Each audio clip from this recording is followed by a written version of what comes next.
지금 이제 막 그 논문을 손으로 쓰거나 이제 타이핑을 하는 중인데 그 연구 결과가 즉 통계값이 떡 하고 나왔어요. 그럼 아까 제가 표를 보면서 표를 보면서 그 연구 논문을 따라서 선행 논문을 따라서 이제 값 찾아가지고 이렇게 놓고 값이 변했네, 달라졌네, 뭐 이런 거 본다라고 했는데 그러면은 뭐 유의하지 않다 또는 유의하나 뭐 이제 효과값이 작아졌다 뭐 이런 거를 말로는 뭐 이렇게 효과값이 작아 이렇게 되는데 말할 수가 있는데 그러면은 작성을 해야 되니까 어떻게 해야 되느냐 고민하실 거 전혀 없죠. 연구 방법 참고 논문의 양식을 거의 그대로 따라 작성하시면 됩니다. 이거는 표절이 아마 아닌 것 같습니다.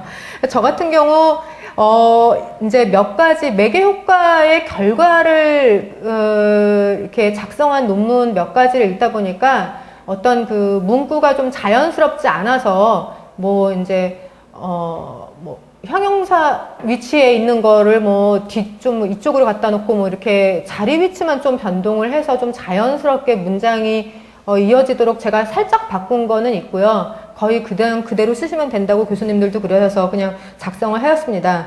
그래서 이게 다 제가 쓴 게 아니라 몇 가지만 이렇게 단어 위치하고 뭐 이런 것만 살짝 바꾸고 해가지고서는 그냥 쓴 거기 때문에 부담 없이 작성하시면 되는데 이때 그 표를 보고도 이제 뭔지도 모르는 상황에서 작성을 했기 때문에 아까 저희 그 나왔던 표가 표를 보고 적어도 이제 결과를 작성한 이 화면에서 R제곱, F, 베타, B 얘가 뭘 얘기한 거고 한지를 그 최윤영 교수님께서 간단하게 설명을 좀 해주셨으면 좋겠습니다. 잠시만요. 여기서는 통계를 좀 알면은 이게 좀 될 텐데 어떤 면에서는 좀 지금 이런 거 설명드리기 조금 뜬금없는 느낌은 들기는 해요. 그래도 어느 정도 좀 아시는 분들한테는 좀 더 지식을 제공을 하는 걸로 하고 혹은 모르신다 하더라도 이렇게 경험해보는 느낌으로 한번 들어보시면 될 것 같아요. 이게 처음에는 제가 봤을 때는 베타랑 저기 B 값이 먼저 이제 설명이 되어야 될 것 같아요. 베타랑 B 값은 하나는 그 표준화된 회귀 개수, 다른 하나는 비표준화된 회귀 개수를 이야기를 하고 있어요. 저기 그릭 레터로 써져 있는 베타 값은 우리가 이제 비표준화된 회귀 개수라고 이야기를 하고 그냥 대문자 그 B 값은 표준화된 회귀 개수라고 얘기를 해요. 근데 무엇보다도 우선 표준화든 비표준화든 그것보다도 회귀계수가 뭐지? 라고 했다면 회귀계수는 우리가 우선 회귀 방정식을 세우게 되면 회귀 방정식이라고 하는 것은 1차 방정식이 대부분인데요. y는 a 플러스 bx 플러스 cx 1 뭐 dx1이와 같이 얘기를 하는 여러분 자녀들에게도 1학년 때 초등학교 때 1학년은 아니어도 하는 요 값들이 있을 거예요.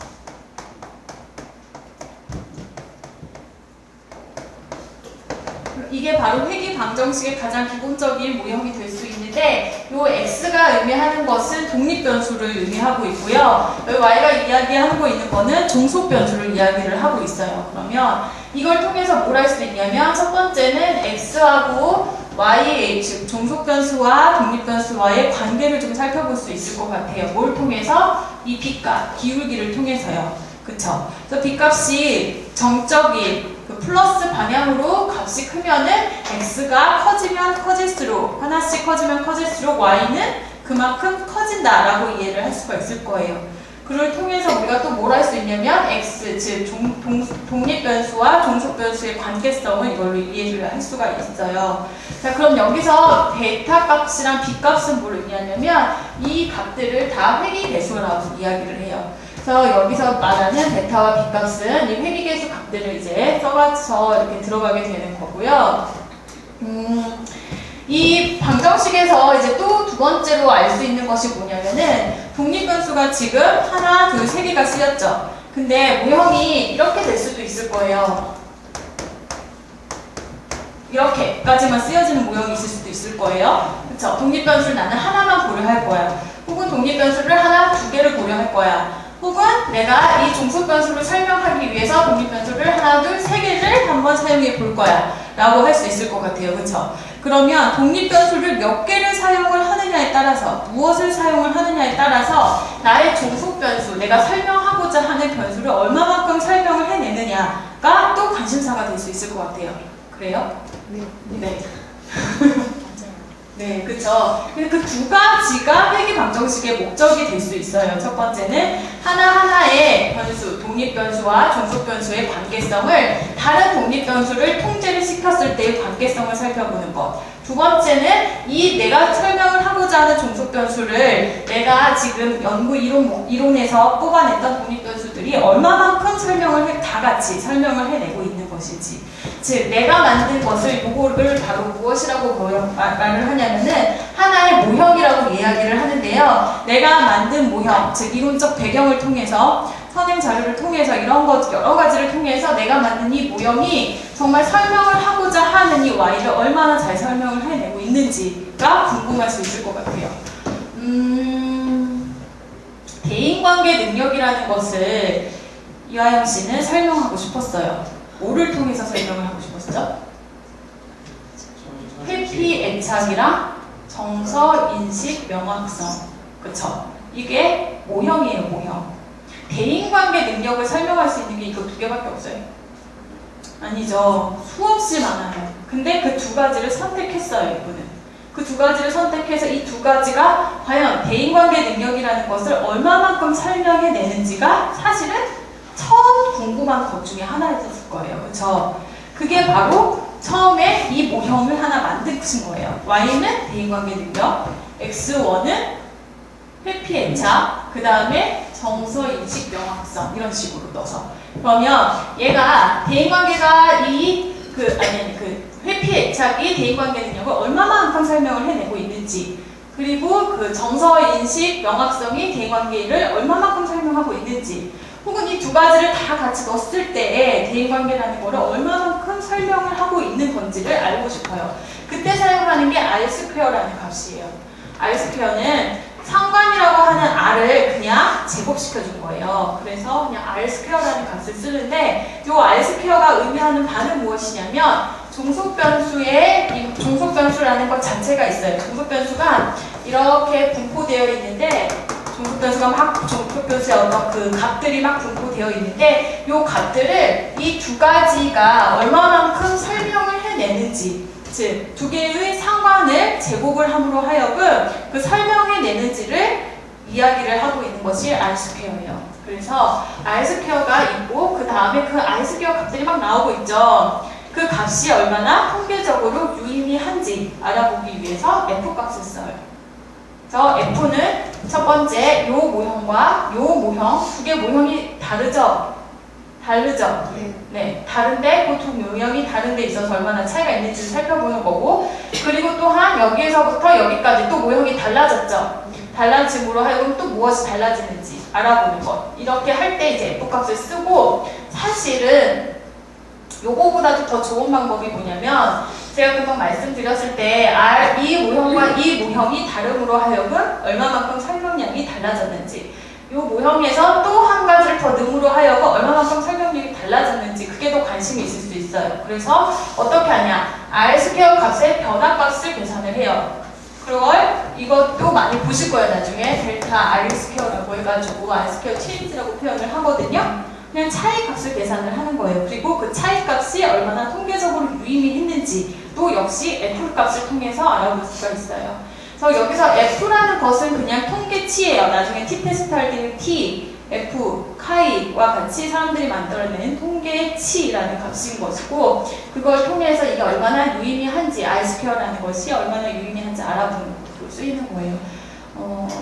네, 그래서 R²는 독립변수들이 내가 설명하고자 하는 종속변수를 얼마나만큼 설명을 해내는지를 표현을 해주는 것을 R²라고 하고 또 다른 말로는 설명량이라고도 하지만 효과 크기라는 것 중에 하나로서 사용이 되고 있는 것 중에 하나고요. 그리고 F는 그 R² 값이 얼마나 통계적으로 유의미한지를 알아보기 위한 여러 가지 통계치 중에 하나의 방법 중에 하나예요. F만 F는 꼭 R 스퀘어를 검증하기 위해서 쓰인다. 그건 아니에요. 네, R 스퀘어가 사용이 되는 것 중, R 스퀘어를 쓰기 위해서의 사용되는 게 F값이고, 그 다음 이제 베타랑 B값은 아까 말했듯이 이런 모형에서 여기 말하는 회귀 개수값들이 바로 이제 베타랑 B값이에요. 그럼 베타는 말씀드렸지만은 비표준화 개수, unstandardized coefficient라고 이야기를 하고, 그냥 B는 standardized, 표준화된 그 회귀 개수예요. 비표준화와 표준화의 차이는 뭐냐? X값과 Y를 넣을 때에 표준화된 값을 넣느냐, 표준화된 값을 넣지 않느냐의 차이가 돼요. 즉, 표준화된 값이다 라는 것은 무엇이냐면, 표준화다는 여러분 뭐가 생각나요? 표준화하면 가장 처음 생각나는 게 사실은 비교 가능하다라는 것이 생각이 날 거예요. 왜냐하면 단위를 일치시켰기 때문에. 예를 들면은 우리가 센티미터와 인치를 봤었을 때 그거를 곧바로 비교할 수 있어요. 숫자만 가지고.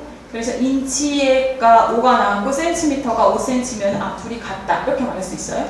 아니죠. 왜? 둘이 단위가 다르기 때문에 그런 거죠. 그럼 단위를 하나를 일치시켜야 돼요. 그렇죠? 인치를 센치로 바꾸든 센치를 인치로 바꾸든 했었을 때 그 다음에 그 비교가 가능하게 되는 거죠. 표준화라는 것이 그래요. 우리가 측정이 됐었을 때의 원데이터 값은 단위들이 다 다를 수 있어요. 그러면 그 단위를 하나로 일치시켜주는 작업을 해요. 제일 많이 사용하는 것이 G표준화, G라고 한 값. 나중에 심리검사 하실 때 보면 많이 나오고 T값도 많이 나와요. T스코어 값. 이런 것들을 표준화 개수라고, 표준화 값이라고 하는 것을 사용을 하는데, 그러면 그 값을 이용을 해서 이렇게 리그레션을 돌리게 되면은 나오는 값이 바로 표준화 개수예요.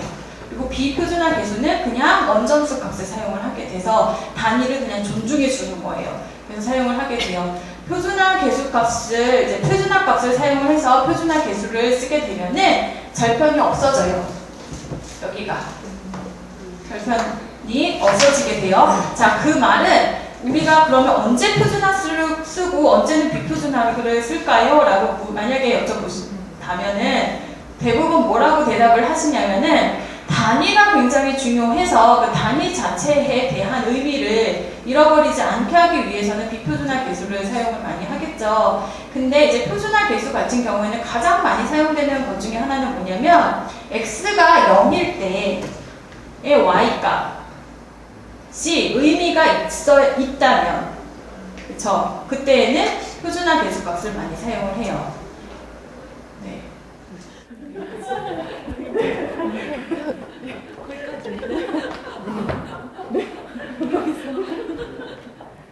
네, 제가 다시 여러분께 설명하기는 어려운데 궁금했었던 그 수치가 의미하는 바가 뭔가가 이제 풀린 것 같습니다.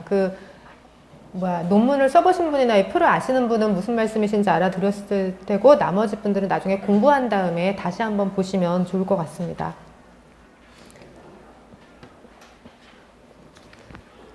그래서 이제 연구 결과는 이제 논문 따라서 이렇게 작성을 했고요.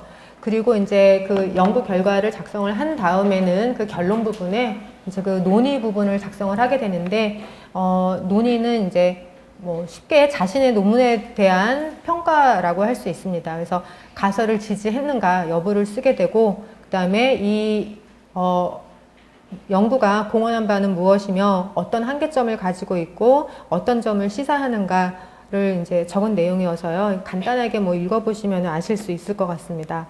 그리고 그 이제 작성하실 때 이제 이 논의까지 다 끝났으면은 그 뒤에 이어서 이제 참고 문헌을 쭉 나열을 하게 되는데요. 어떤 종류가 뭐 적히냐면 당연히 그러니까 제가 참고했었던 선행연구 논문들하고요. 그 다음에 저 같은 경우는 이 통계 분석 방법에 대한 이해가 좀 필요했기 때문에 통계 분석 방법 논문이 마침 있더라고요. 그래서 그 논문도 저는 참고를 했고요. 그리고 이제 인터넷 자료, 아까 이제 열심히 뭐 소벨 테스트 잘 몰랐는데 인터넷 자료에서 그 조영일 교수님 자료 이렇게 발견해가지고서는 잘 이해를 하게 된 그 도움을 받은 인터넷 자료도 참고 논문에다가 올렸고요. 그 다음에 이제 참고한 책들, 서적 같은 것도 참고 문헌에 적히게 됩니다.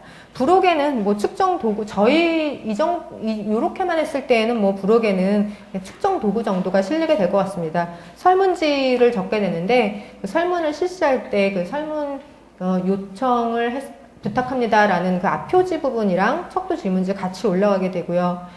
그리고 초록 같은 경우도 작성하기는 쉽습니다. 선행 논문들도 많이 이제 그동안 계속 지금 하면서 읽었고, 그 양식 그대로 따라서, 또 아까 키 논문도 있었는데, 키 논문 따라서 그냥 그대로 작성을 하게 되면 되는데, 좀 줄이면 이제 연구 결과가 쓰이는 게 되게 중요할 것 같고요. 그 다음에 이제 아마 이건 객관성을 위해서 필요한 것 같습니다. 연구 대상과 측정 도구 표시해줘야 되는 것 같고, 그 다음에 이제 연구 목적 간단하게 들어가야 되는 것 같습니다. 그래서 이렇게 작성을 하였습니다. 이제 다 마무리가 되었고요. 그리고 제가 이제 전체 이렇게 논문을 진행하면서 느낀 소감을 말씀을 드리자면은, 아까 얘기의 반복인데, 좀 영어가 미숙하더라도 제 논문에서 중요하게 쓰였던 이론 같은 경우는 뭐 다 보지는 못해도 그래도 아주 중요한 거 한 두세 개는 좀 원문에 초록이라도 한번 볼 걸, 또 뭐 아니면 뭐 통계값이나 결과 나온 부분이라도 좀 볼 걸, 이론 설명이나 개념 설명한 부분을 잠깐이라도 좀 볼 걸 하는 그런 마음이 들었고요. 그 학부 논문을 제가 막 그 결의에 차서 이제 교수님을 찾아뵈면서 말씀드렸는데, 그 한계가 있는 그런 저희 과정은 아무래도 한계가 있는 거다 보니까 너무 부담을 주실 것 같아서 그랬는지 계속 저의 그 결의를 조금 이렇게 눌러서 제가 부담을 좀 덜 수 있게끔 해주셨었기 때문에 그냥 이 부분이 저는 아쉽지만 그냥 넘어가기로 했고요. 그리고 이제 저 같은 경우는 그 자료가 그렇게 많지는 않았는데, 이런 경우에 제가 이제 아까 글쎄 모르겠습니다. 다른 학우님들은 해보셨을지 모르겠지만은 저는 이제 원문을 찾아서 이제 인용이 제대로 됐는지와 뭐 통계값 같은 것도 얼핏 뭐 이렇게 정확하게 막 뭐 적어가면서 한 게 아니라 이렇게 눈으로 봐가면서 한 것들을 할 수가 있었는데, 그런 부분이 저 스스로 진행하면서 좀 자료가 적다 보니까 할 수 있었던 부분, 그리고 잘했다고 생각하는 부분이고요. 그리고 이제 서론 작성의 어려움은 계속 말씀드리는데, 그래서 앞부분에 되게 길어진 부분이 있는데 그런 부분이 제일 어려웠던 것 같습니다. 그리고 이제 본인이 필요한 부분만 어떤 특강이나 연구 방법 이런 거 이렇게 접하시고요. 그리고 이제 같이 쓰실 분들끼리 만나서 저희가 이제 같이 얘기도 좀 나누고 그랬었거든요. 저희 팀에서 만나서 그런 것들도 좀 많이 도움이 되고 그랬었습니다. 들어주셔서 감사합니다. 잠시만요. 저는 제가 조금만 부연 설명을 좀 해야 될 부분이 있어서 이걸 그냥 넘어가면 안 될 것 같아서요. 이왕에 말이 나왔으니까 여기 보면 우리 하영 씨가 요거 얘기했죠. 요거 연구의 필요성과 목적이 혼돈되기도 하였다. 보이세요? 이 부분? 네. 여기요. 예.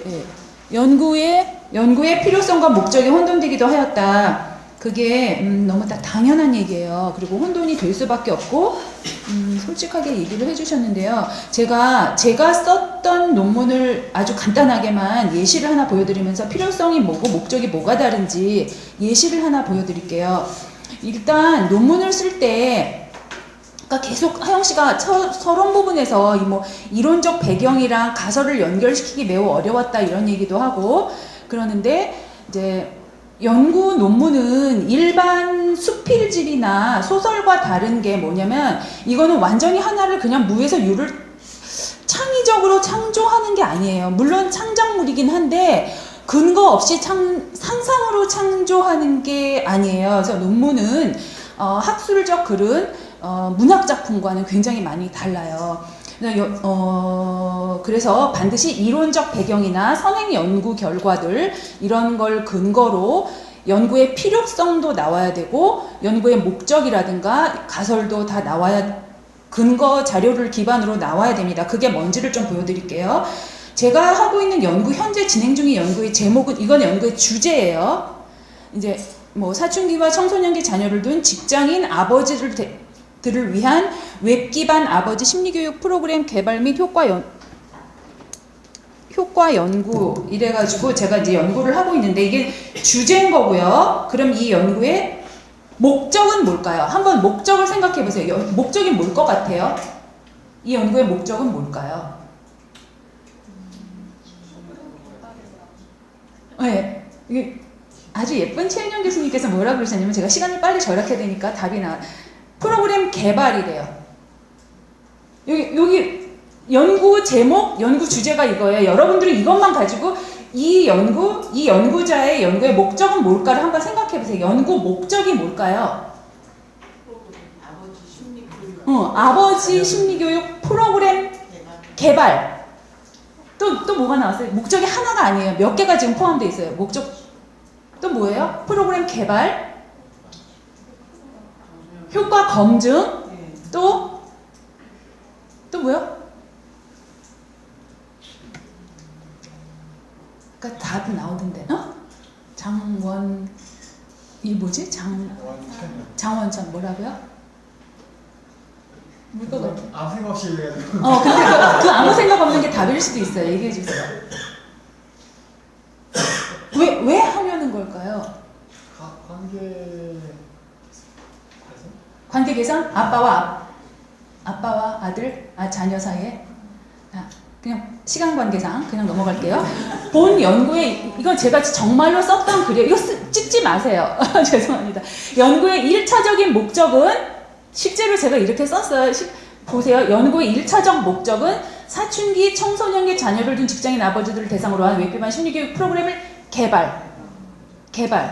두 번째, 그 효과를 검증하는 거. 이게 두 번째 목적이에요. 너무 심플하죠? 다 나와 있어요. 주제에 답이. 그 다음에 부차적으로는 왜 이런 프로그램을 개발하고 효과를 검증하는 걸까?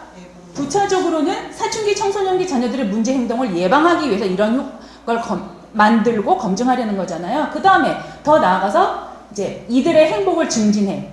이들이란 그 자녀들, 그리고 또 아버지들은 물론, 그 다음에 네 번째, 그들의 아버지들, 즉 한국 중년 직장인 남성들의 행복과 삶의 만족도를 증진하고, 여기 이제 네 번째 목적, 다섯 번째는 아버지 자녀 간의 관계 향상을 목적으로 한다. 이게 연구의 목적이에요. 이렇게 연구의 목적에 그런 걸 써주셔야 해서 서론 부분에 써주셔야 돼요. 예, 연구의 목적이 나와야 돼요. 즉 하면서 이제 이 프로그램의 목표는 하면서 프로그램의 목표로 조금 세분화되어서 들어가고 있는데, 프로그램의 목표는 첫째, 사춘기 청소년기 자녀들의 문제 행동 예방과 이들의 행복 증진. 둘째, 한국 중년 아버지들의 행복 증진과 삶의 만족도 증진 및 부자녀 간의 관계 향상이다. 이렇게 써줬고요. 다음으로 넘어가면 연구의 필요성. 필요성은 목적이랑 달라요. 필요성은 왜 제가 그런 프로그램을 개발을 해서 굳이 검증을 하려는 걸까? 그러면은 여러분 한번 생각해 보세요. 사춘기 아버지들을 위한 프로그램이 없어? 있을 텐데? 있지 않아요? 있는 것 같아. 근데 왜 있는데 저 여자는 왜 또 이런 거를 프로그램을 만들어서 검증을 굳이 하겠다는 거야? 연구는 참신성이 있어야 되거든요. 기존에 있던 거가 뭔가 차별화가 돼야 돼요. 그런 거를 연구의 필요성에 써주는 거예요. 기존 연구들과 뭐가 차별화가 되는지. 기존에도 이런 아버지 교육 프로그램이 있는데, 나 있는 거 봤어. 엄청 많이 봤는데, 왜 꼭 윤성민 선생님은 왜 아버지 교육 프로그램 굳이 또 개발을 해서 검증을 하겠다는 거야? 자원 낭비잖아.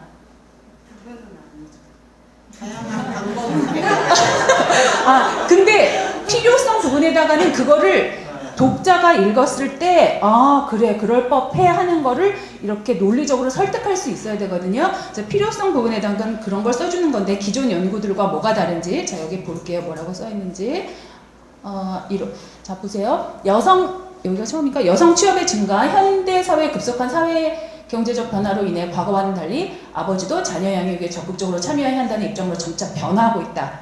그러니까 아버지들의 어떤 뭔가 그러니까 그런 게 아버지들의 뭐 교육이 중요하다, 이제 이런 이야기로 끌고 가려는 거겠죠. 그런데 제가 여기다가 왜 파란색으로 표시를 해놨냐면 이게 연구의 필요성 중에 하나예요. 그런데 이 부분에다가 이왕이면 근거 자료를 제시하는 게 좋아요. 예를 들면 신문 자료, 뭐 2014년도 5월 이런 식으로, 뭐 조선일보, 아니면 뭐 누구의 연구 몇 년도 연구에 의하면 이런 얘기가 나오더라. 근거 자료로 연구의 필요성도 근거 자료를 제시를 했을 때 훨씬 더 설득력이 있어요. 연구자의 개인적인 주관이나 관심에 의해서 필요하다 이런 거는 별로 설득력이 없어요. 그래서 여기도 가능하면 참고 자료를 중간에 이렇게 넣어주는 게 좋아요. 요 밑에 빨간색 글씨들처럼. 근데 왜 안 넣어줬느냐? 실은 넣어줬다가 이게 양이 많아서 줄였어요. 줄이느라고 그랬고요.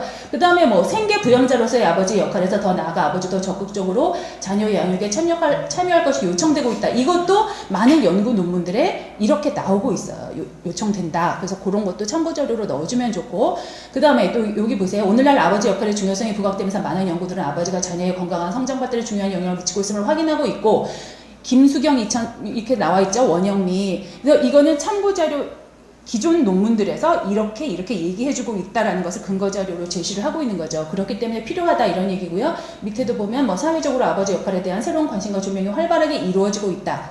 권기남, 권혜진 이런 선행 연구에 이런 것들이 있어요. 그래서 연구의 필요성 여기도 보면 현재 국내 대부분의 부모 그런데 왜 아버지 교육 프로그램 나 과거에 본 적이 있는 것 같은데 왜 윤성민 선생님은 또 아버지 교육 프로그램을 연구하려고 하는 걸까? 조금 더 보시면 현재 국내 대부분의 부모교육 프로그램들은 주로 어머니들을 대상으로 하였거나 또는 양부모 모두를 공통 대상으로 한다. 정영숙 1998에 이런 이야기가 있어요. 그리고 실제로 제가 봤더니 경험상 그런 것 같았거든요. 근데 연구자가 경험상 그런 것 같았다라고 그냥 쓰면 안 되고요. 실제로 그 근거 자료가 있어야 돼요. 예. 그리고 또 뭐 더군다나 현재까지 개발되고 효과가 검증된 부모교육 프로그램들은 장애 아동을 비롯한 특수 아동들, 영유아기 자녀, 비행 청소년 등 문제 행동을 보이는 청소년들의 부모를 대상으로 한 결과물들이 거의 대부분이다. 이런 연구들에 의하면 이렇다는 주장이 실제로 있어요. 조사를 해봤더니 정말 그렇더라.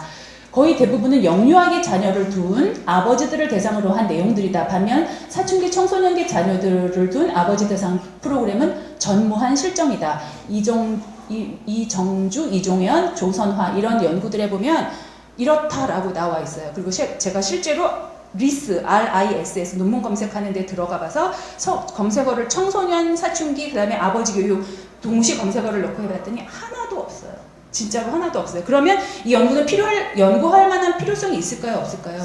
있는 거예요. 그렇게 설득을 하면서 이제 연구의 필요성을 쓰는 거예요. 사춘기 청소년기는 영유아기와는 다르죠. 발달적으로 발달 심리학 배웠잖아요. 영유아기들이 필요로 하는 아버지와의 관계의 양상과 청소년 사춘기들이 필요로 하는 아버지와의 관계 양상이 같을까요? 다르잖아요. 영유아기들은 아빠들과 이렇게 몸으로 부딪히면서 노는 것 필요한데 청소년들은 남자애들도 마찬가지로 아빠랑 몸으로 부딪히면서 노는 거 별로 안 좋아해요. 그러니까 스킨십, 몸으로 놀기, 막 구르면서 놀기 이런 거 안 좋아하잖아요. 그래서 분명히 그 교육은 달라야 된다라는 점을 여기 어필하고 있어요. 이러이러한 점을 감안할 때 사춘기 청소년기 자녀를 둔 아버지를 대상으로 한 차별화된 아버지 교육 프로그램에 대한 요구는 절실하다. 아버지 교육 참여자들의 경험을 통해서 조사한 권혜진의 연구에 의하면 아버지들은 자녀의 발달적 나이에 따라 차별화된 내용의 아버지 교육 프로그램을 원하고 있었다. 근데 청소년 대상으로 한 건 아직 없다. 그 다음에 정영숙은 아버지와 어머니가 역할 수행에서 어려움을 느끼는 정도의 차이를 보였음을 지적을 하며 대상에 따른 부모교육 프로그램의 변별화를 제안하였고 교육을 받는 그 대상이 아빠냐 엄마냐에 따라 프로그램의 교육의 내용이 달라야 된다라는 점을 이제 주장을 했어요. 정영숙이라는 사람이